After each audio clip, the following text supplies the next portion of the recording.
to the Renegade Squadron series. Ben Kenobi and I are here streaming Rogue1 and Frodolight's game. How you doing, Ben?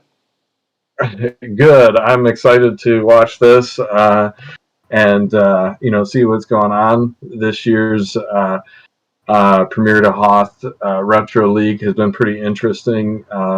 From what I've seen, it's played out a lot differently than last year's did, and people have adjusted to the meta a bit.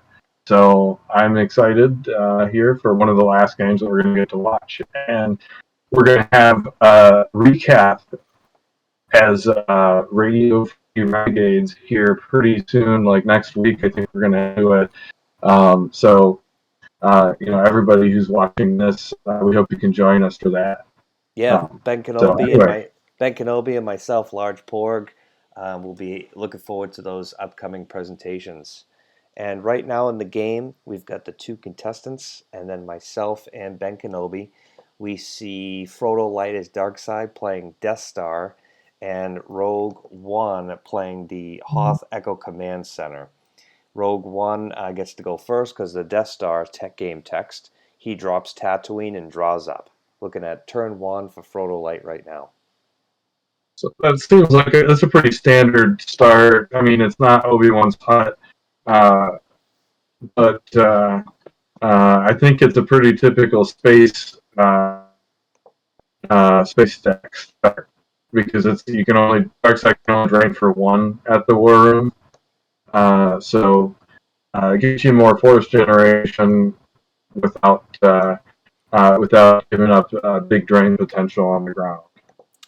We're seeing a scanning crew get played. Ben Kenobi, how's your battery on your phone? The audio is a little choppy. My phone's right here restarting, so it's not my phone. This is my laptop, which is plugged in and at 94% battery, so I think we're good there.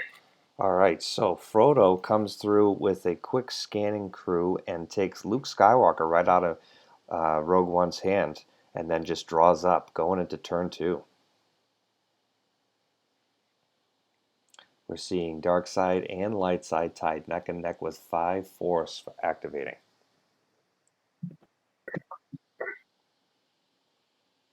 Okay. Rogue1 in the chat saying, wondering if I needed that last card I drew. So Rogue1's just going to draw up on this one. Frodolight threatening to not deploy the entire game. Here we go into dark. Well, he already did that almost once. Yeah. In a previous his game against. Oh, so how did that go? His game against Charlie. It was one of the most one-sided games I've ever seen. I won't give away all the details here. But let's just say it heavily involves scanning crew and all sorts of other denial tactics by Darkside. Okay. So we're seeing, I think Ben Kenobi is referring to Teacher versus Frodolight, and we'll have to get the details on that game in another presentation. So we're seeing Frodo. Yeah, turn 2, not much going on. Both players just drew up. Now Rogue1 on turn 3, he gets hit by a Grimtosh, or he plays Grimtosh, and he hits Frodolight. Frodolight saying he lost a Ben Kenobi to the Grimtosh used. Or is he referring to me?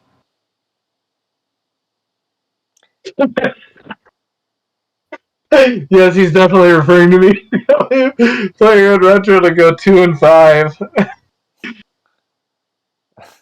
I can't tell if he's saying he lost a Ben Kenobi to the Grimtosh or if he's actually talking to the commentator through the game chat. Both players agreeing not to watch the live stream during the game.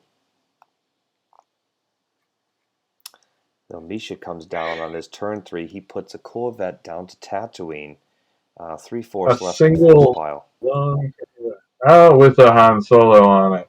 Okay, so he beds down into Tatooine.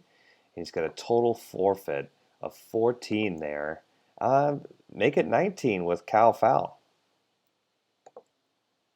So he's going for the early deployment. I mean, it's turn 3.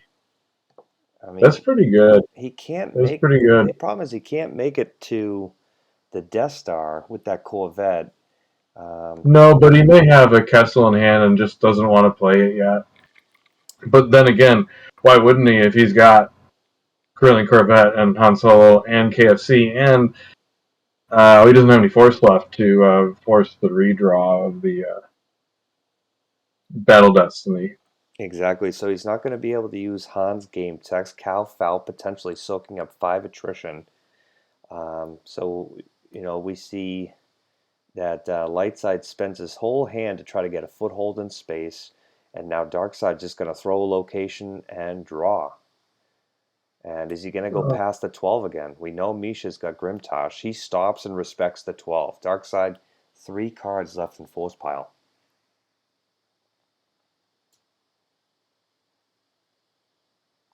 He could be saving for a response there, potentially. But also it's Tatooine, so it's one force. Um, Yeah, Rogue1 comes up. He activates his 6. He's generating 1 less in Darkside and drains for the 1. Nice free drain there at Tatooine. And Darkside, Frodo loses Lieutenant Cabal there. Cabal.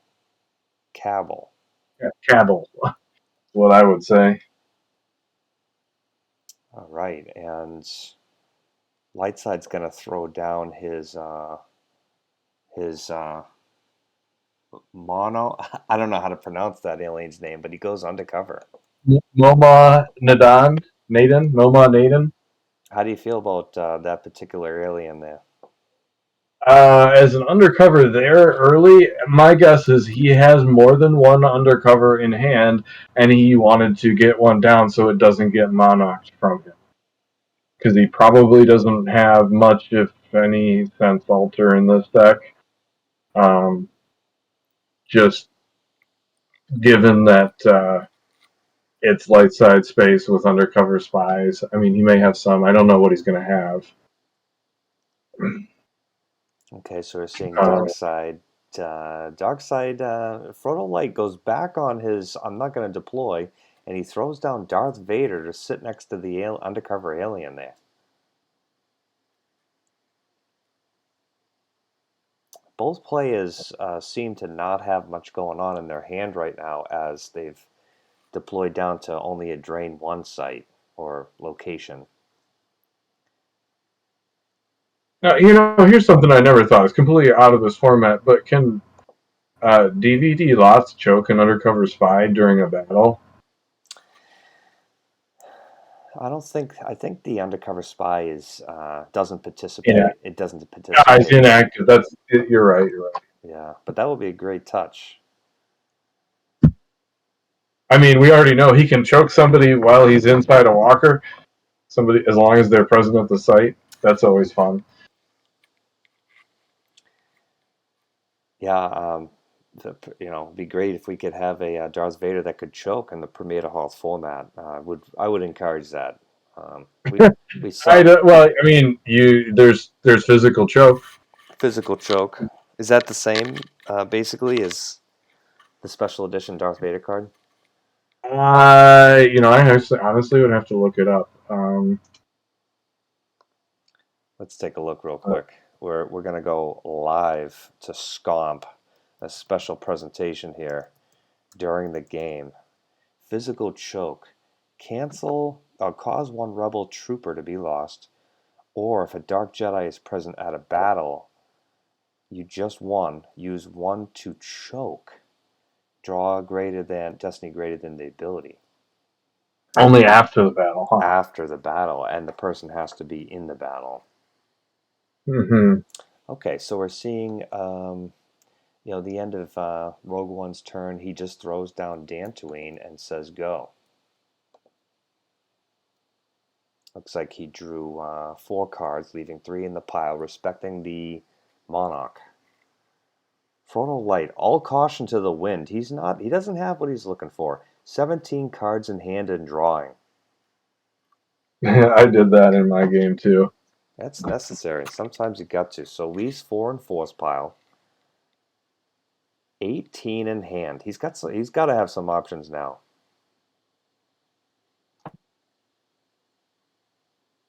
Misha with the free drain of 1 at Tatooine.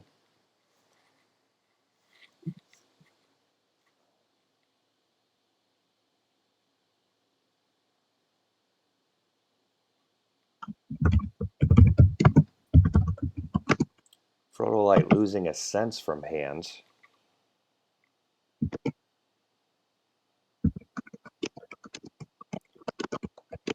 Last turn he lost the Victory class Star Destroyer. So what do you think he's got? What do you think Frodolight is thinking right now? He lost the lieutenant. He lost Victory class Star Destroyer, and now the Sense. 3 turns. I was thinking he's got like a mix of space and ground, and he's losing the sense probably because he doesn't. He may have more than one, and also because he probably doesn't expect light side to have much in the way of anything that is going to be sensed or altered.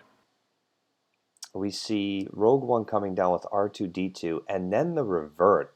Frodolight, ever the gentleman, he grants the revert without hesitation as Rouge1 throws R2 onto the cool event instead. Yeah, that makes more sense, since he can forfeit him there if he needs to. Man, R2 though, deploy 3, forfeit 4. Yeah, so he's got 23 forfeit, including the Corvette at Tatooine. Darkside only generating 7 is going to have a hard time mounting an assault at Tatooine. 11 cards in force pile. Let's see what Frodo can do here. He's not draining right now. He doesn't have options on the board yet. He does throw down the Jutland Waste. He throws down the and he's gonna ability less than 3, so it doesn't even work on Momon Naden. So the Handseeker goes down to the Jutland Waste, and I'm guessing he's going to try to move Darth Vader over, and we see Captain Lennox also deployed.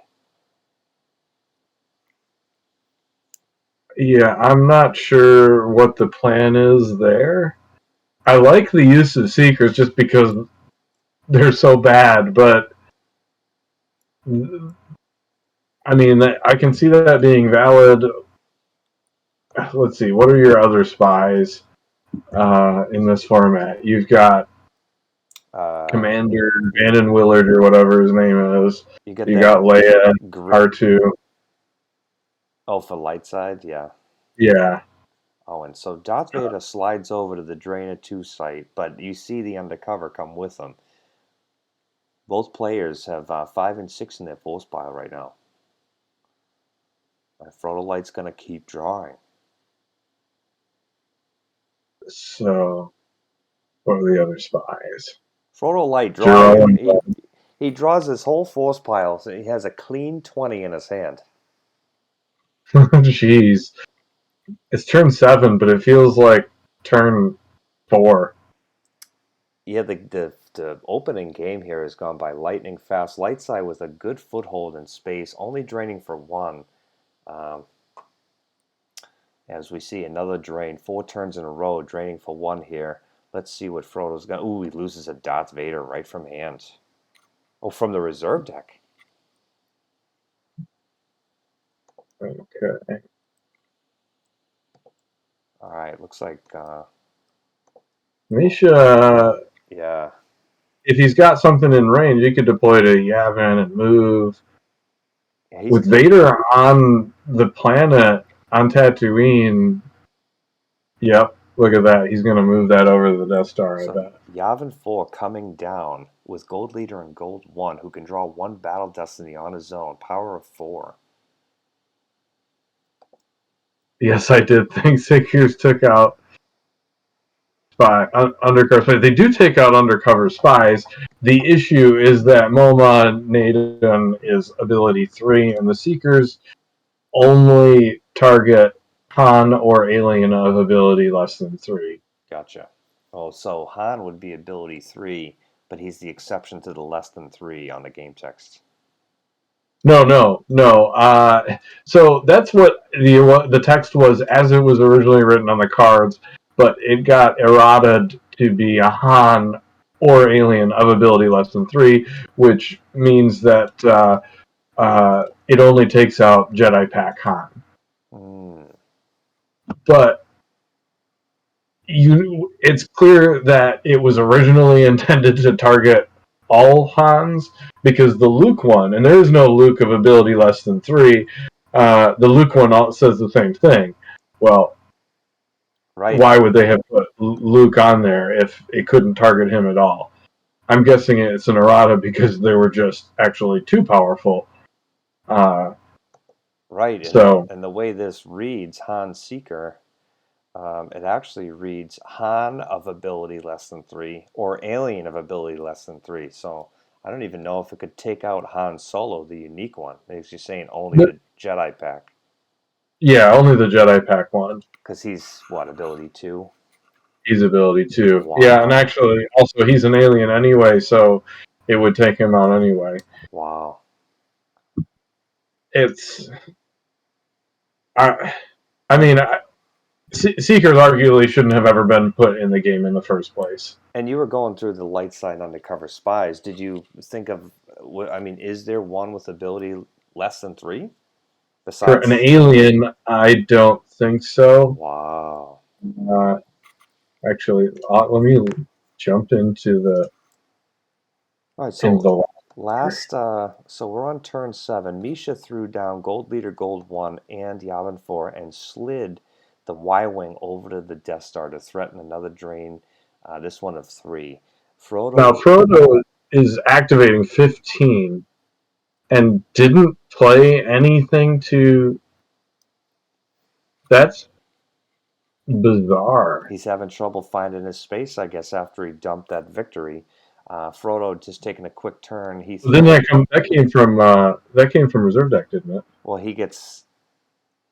Good question. Good question. And he played He did. Kessel. Yeah. Instead of...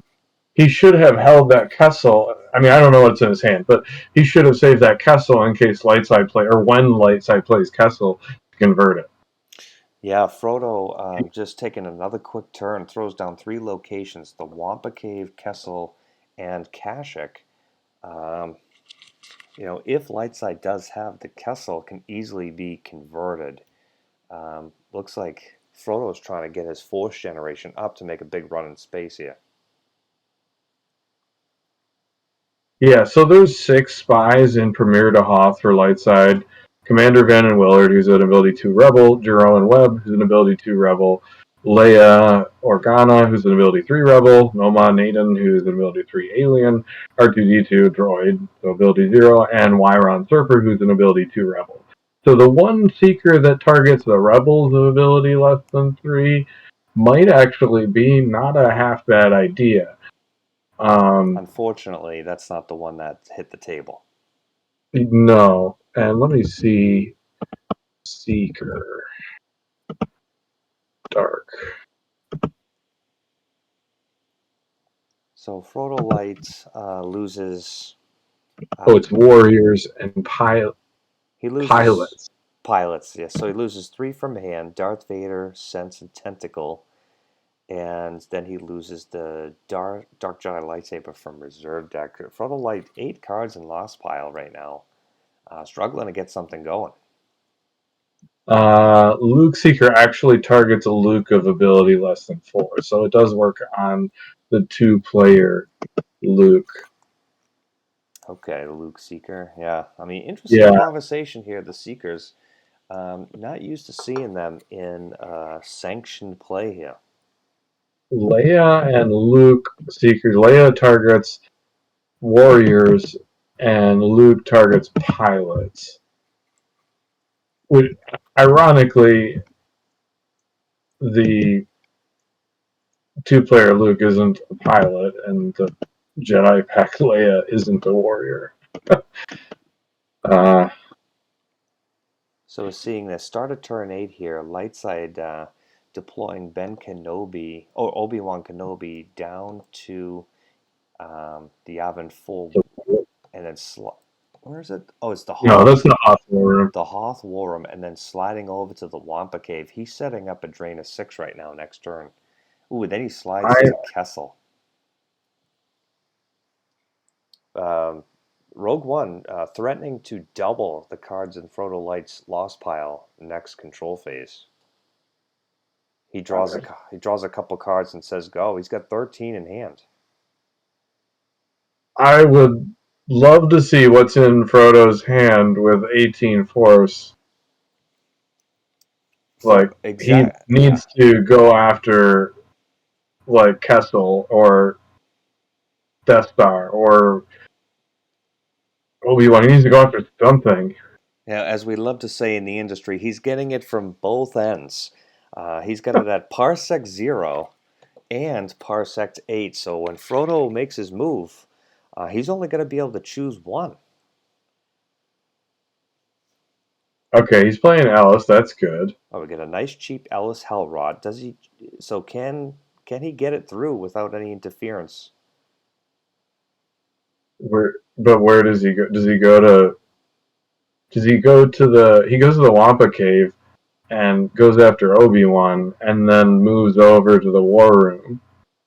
Yeah, I mean, if he goes to the Wampa Cave and circles successfully, but the war room's only a drain of 1, right? Yeah.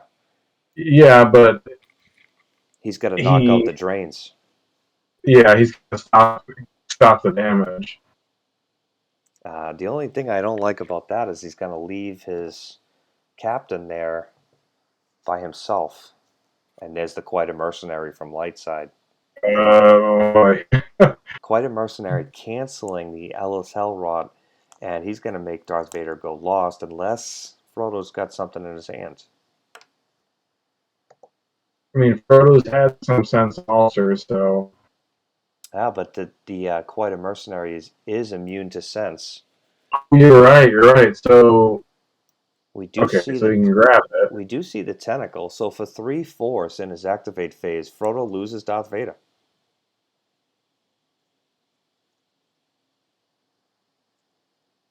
So yeah, I'm not sure why he wouldn't move Captain Lennox. I guess if he's afraid of that, maybe he's got another Ellis. I don't know.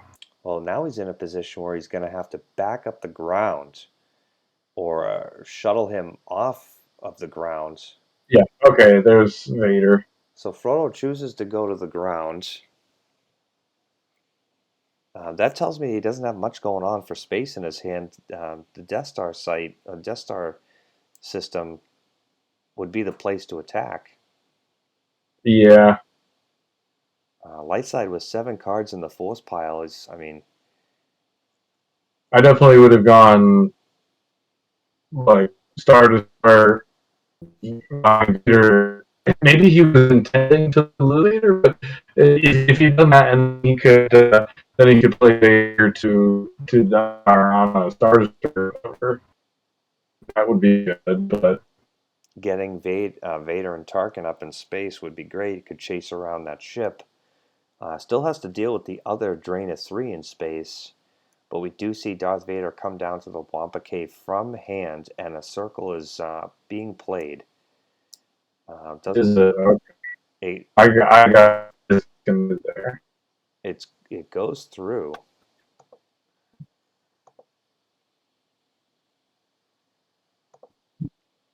Looks like you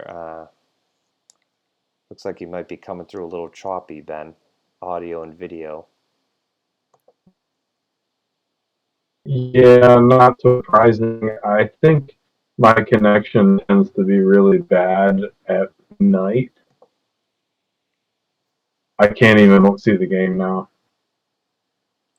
All right. You know, I'll pull it. I'm going to pull it up on my phone.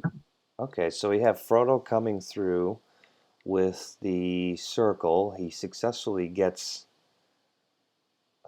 that Obi-Wan out of play, and now we have General Veers coming down to Mos Eisley.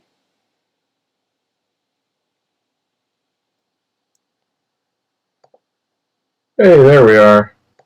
Ah, very nice. Yeah, that sounds good.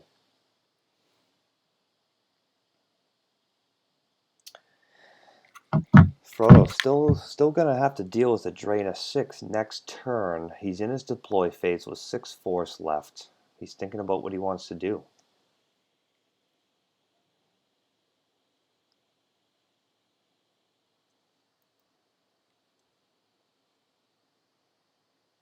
Alright, so he's gonna go to his move phase and slide the captain over.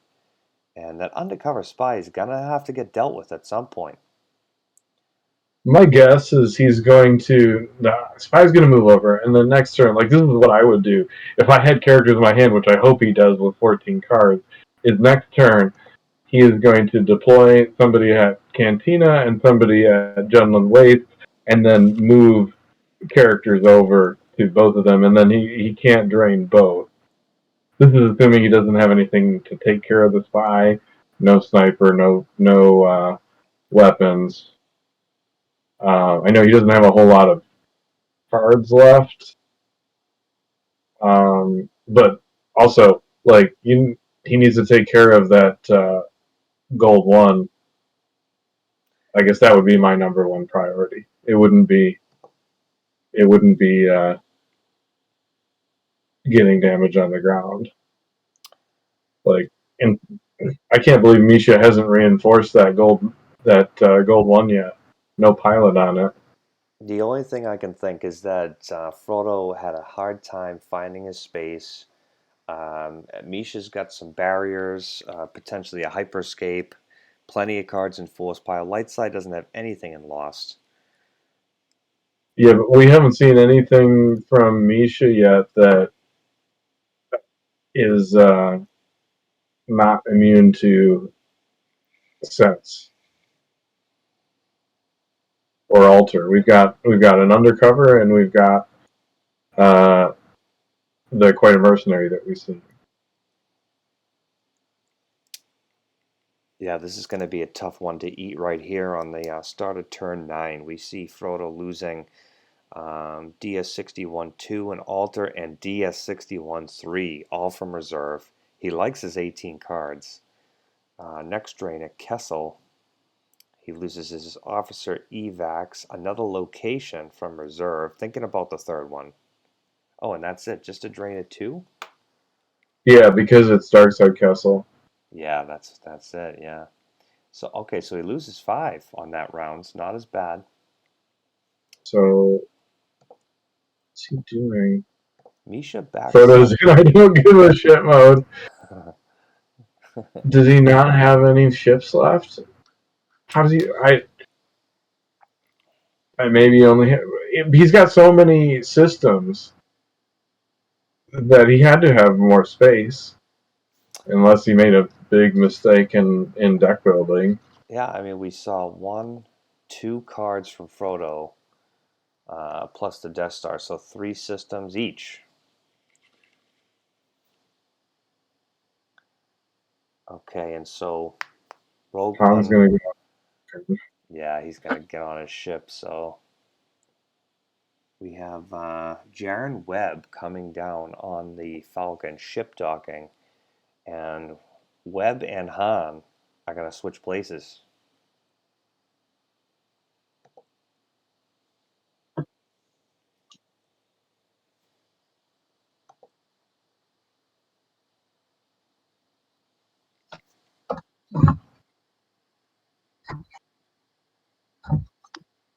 Yeah, Frodo Light said earlier in the game he thought that Seeker was going to completely deal with the undercover spy. Speaks to kind of some of the decisions he made during the build process here. Yeah,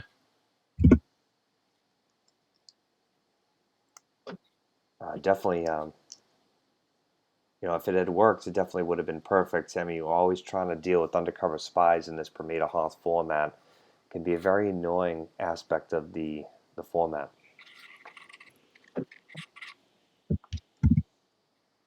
Yeah, it's definitely a format defining thing here. I mean, who doesn't love damage mitigation? Getting a nice undercover spy down, stopping a drain of three. Right, but like at this point in the game, your spies are at best defense value 3, and so they're easy to hit with a lightsaber from sniper. If you activated 14 forces, is he just going to draw out to lose, or He might just draw out. It looks like he might be a bit discouraged from.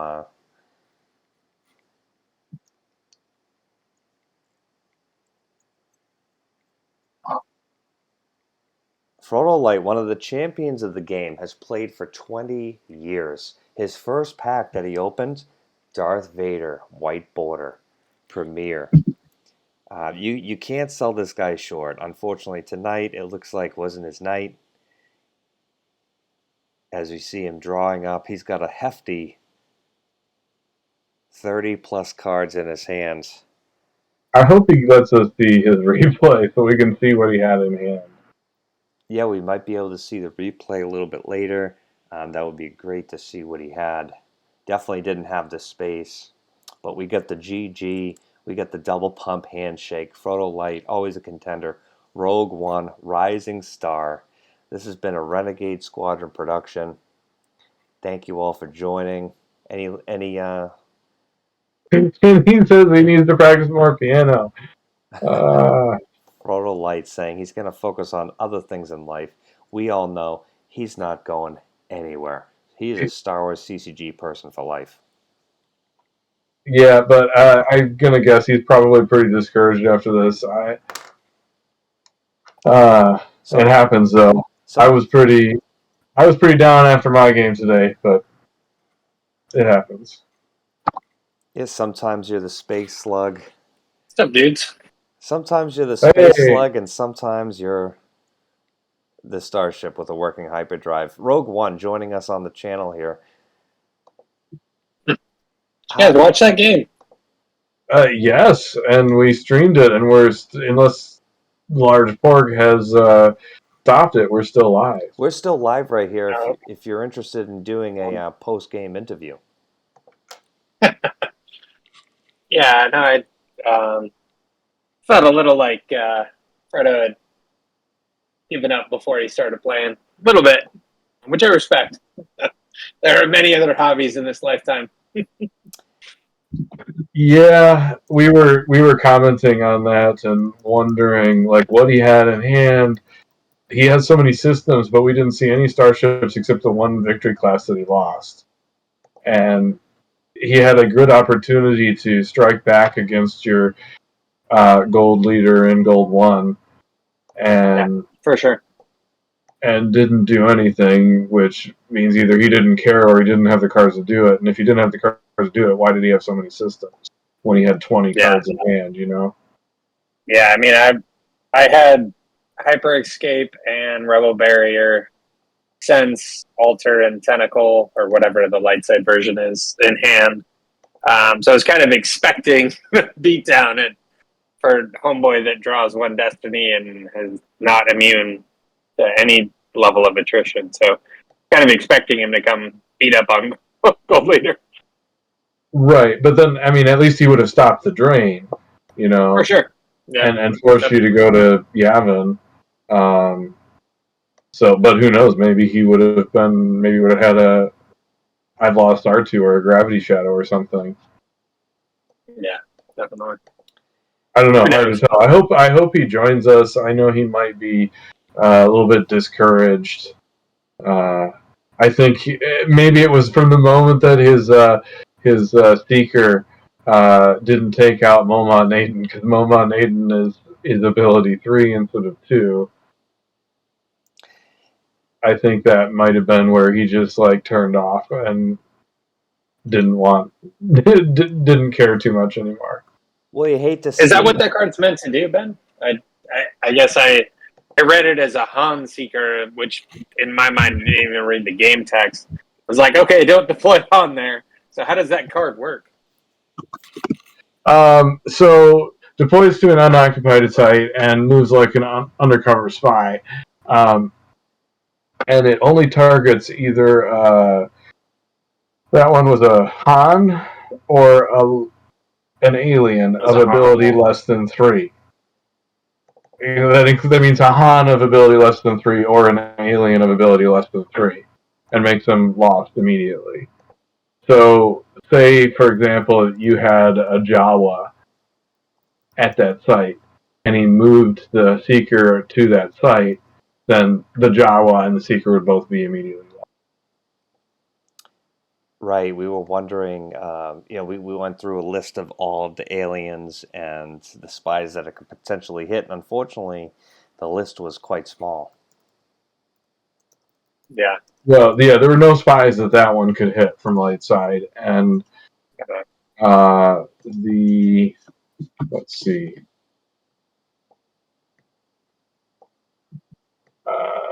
Light side.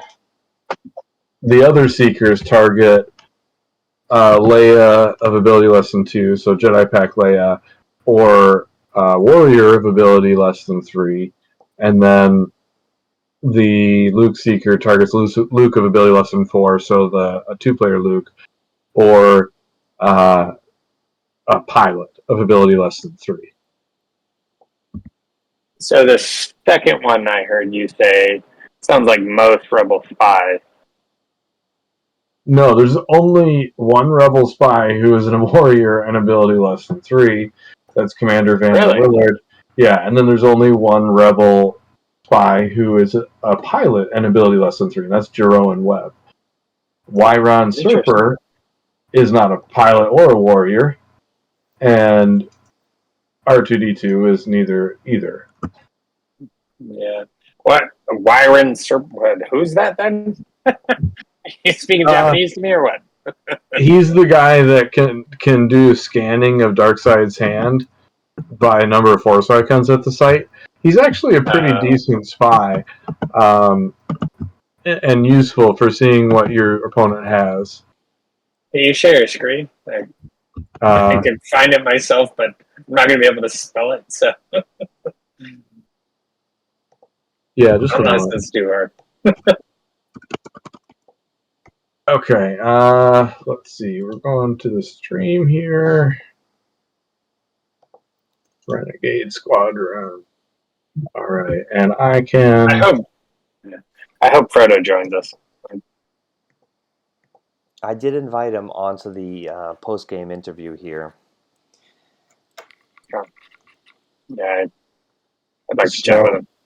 We are looking at watch stream. We are looking at almost 4 a.m. Eastern time, so that's reasonable. You guys are up late. It's only midnight here. All right, so this dude is neither a warrior nor what was it? Nor a pilot. Okay. Yeah, that guy doesn't make it into my build personally. He's only a 2, and I mean, I guess what is it? He does something with perimeter scan, right? Yeah, well, I mean, yeah, but you're probably not playing that. But he's a solid spy. Yeah.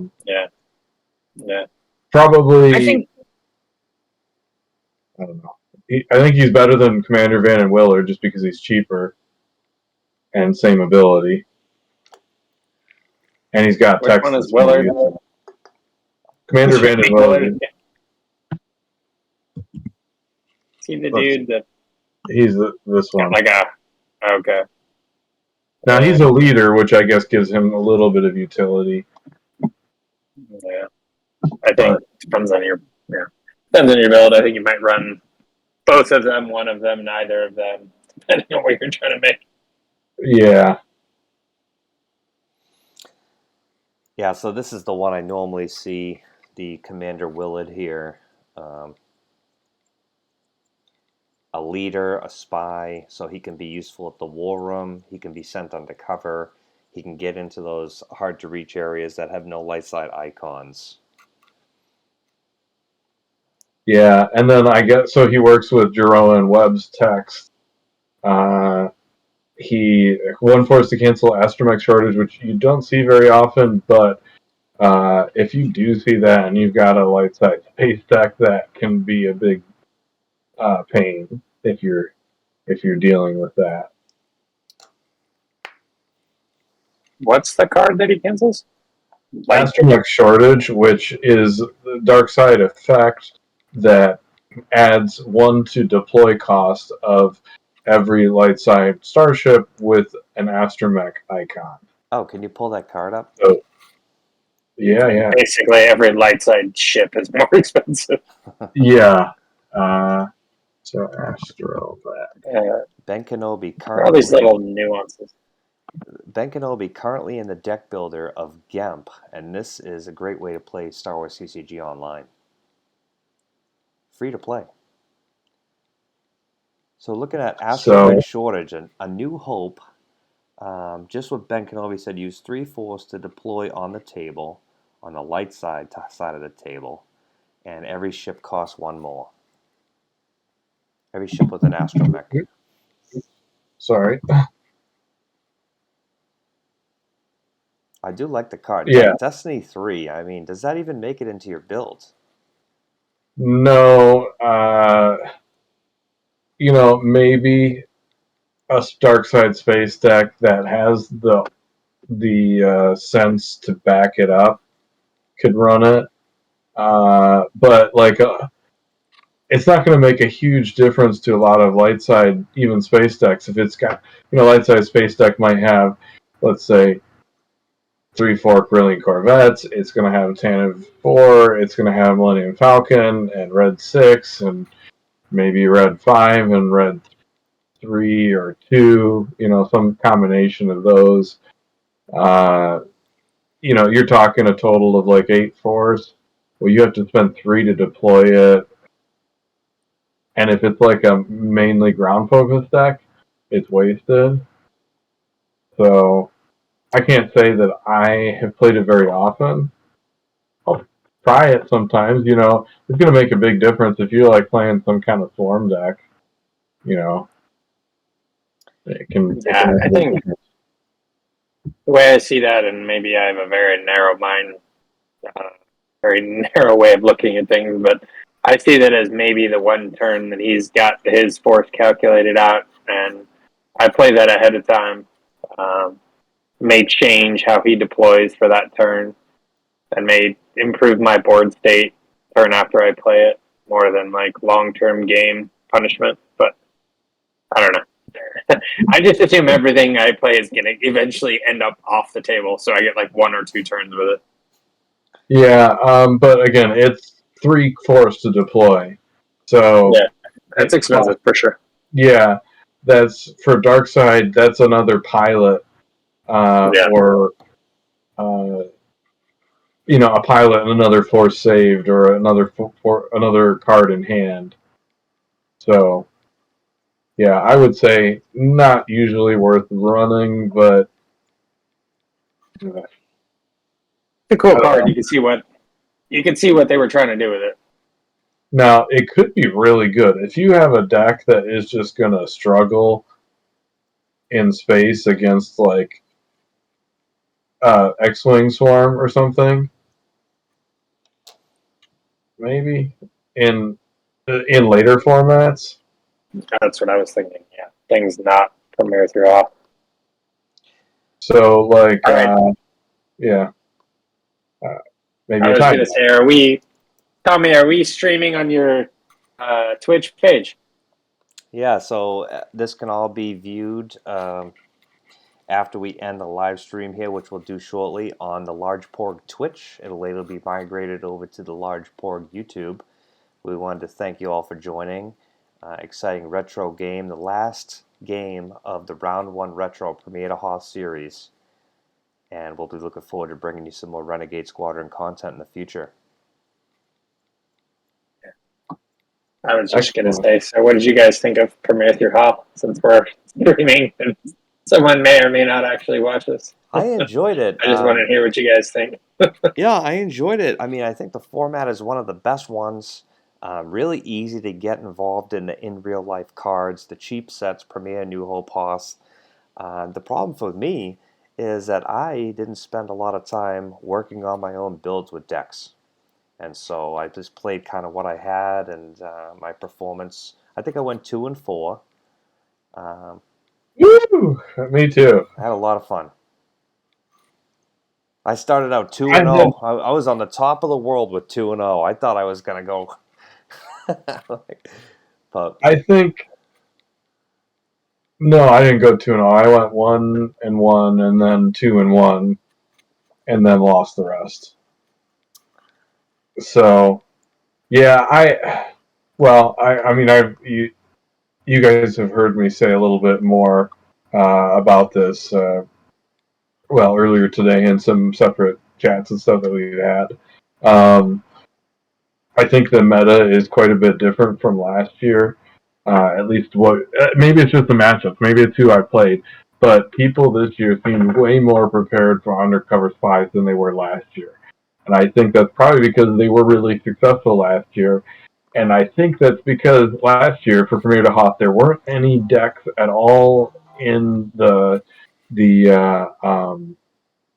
what are they called? The sample decks. There weren't any Premier to Hoth sample decks, and I'm not sure there are now either. At least not in GIMP. There might be some on the forums. I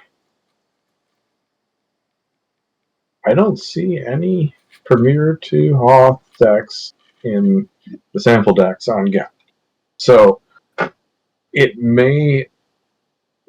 last year, I'm pretty sure a lot of the people's decks that we played were the Premier to A New Hope 1996 World Championship decks with walkers and like defensive parameter for light side added, and for dark side, and for light side, Anakin's lightsaber thrown in, and the war room. was that Walker Garrison or? Yeah, Walker Garrison you can see a few times.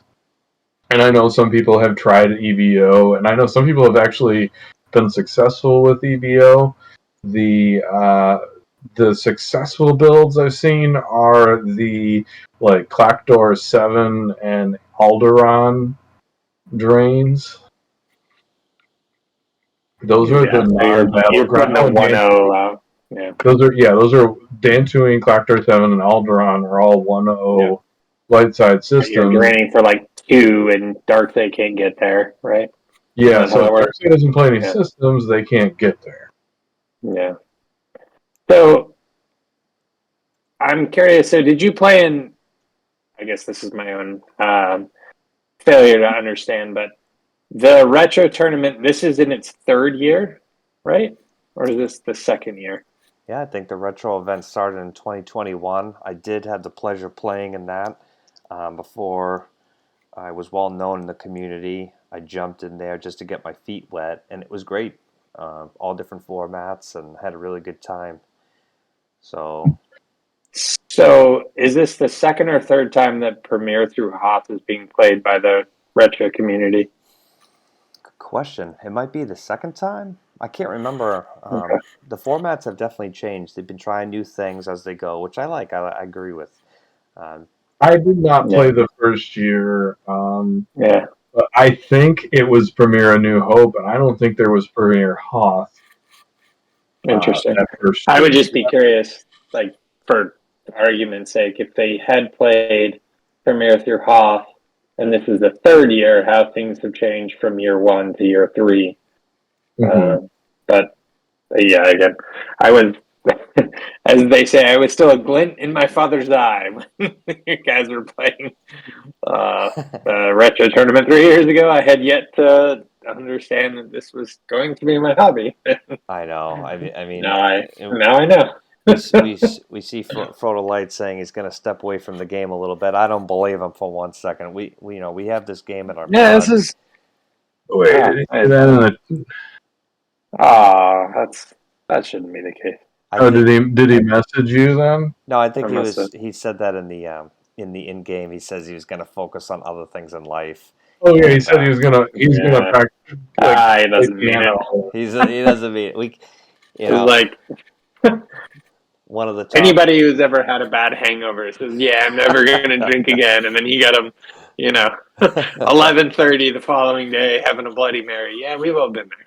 Yeah, and that's the thing about this game is not only is it so fun, the people are so great, and it's kind of in our blood. We love this game. We want to see it succeed, and I love the fact that they try new things every year, kind of mix it up a little bit, and I'm looking forward to the next event.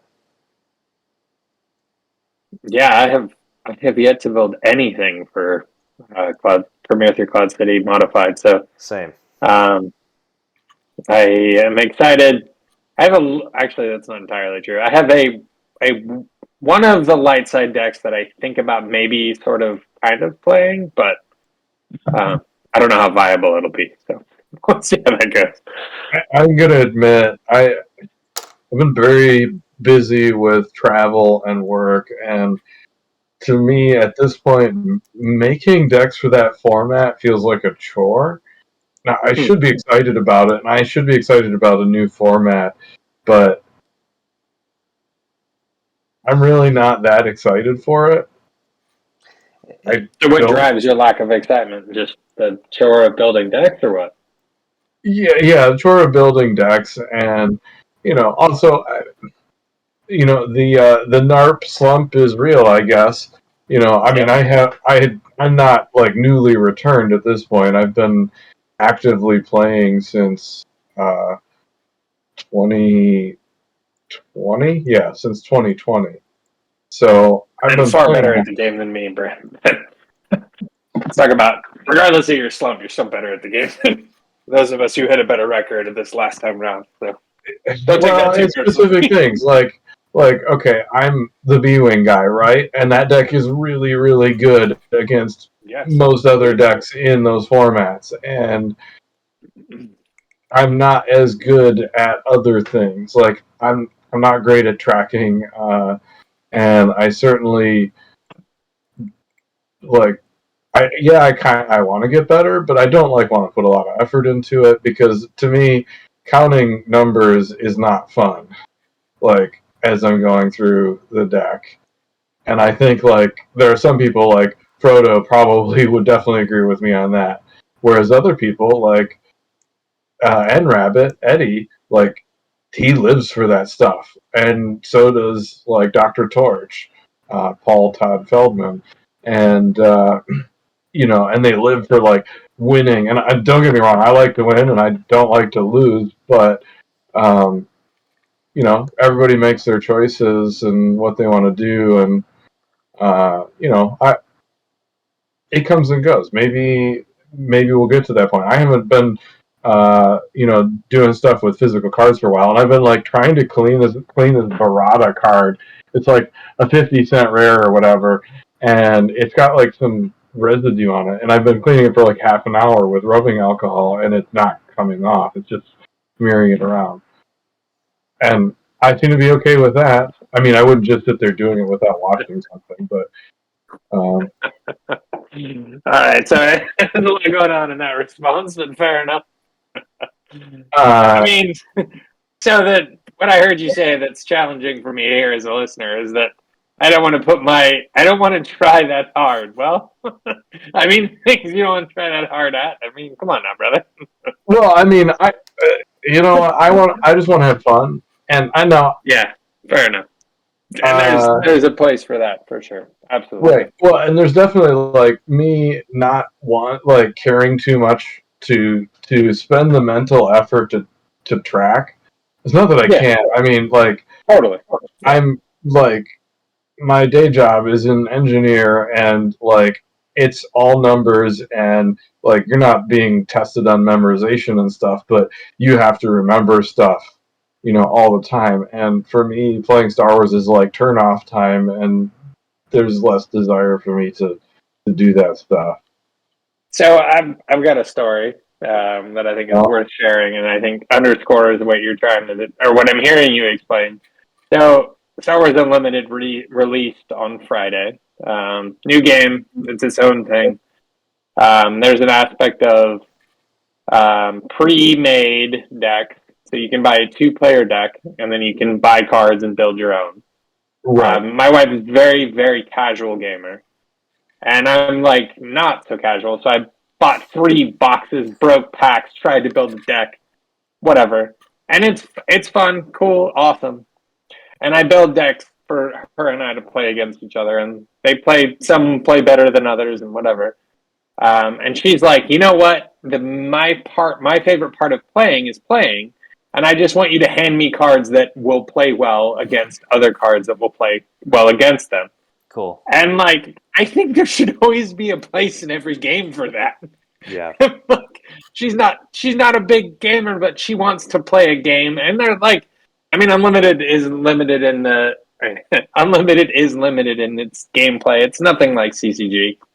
I mean, it's nowhere near as complex, but there is nuance to how the cards interact with each other. And to her point is that, like, yeah, I just want to just fucking play. I don't want to spend forever trying to understand the meta and like.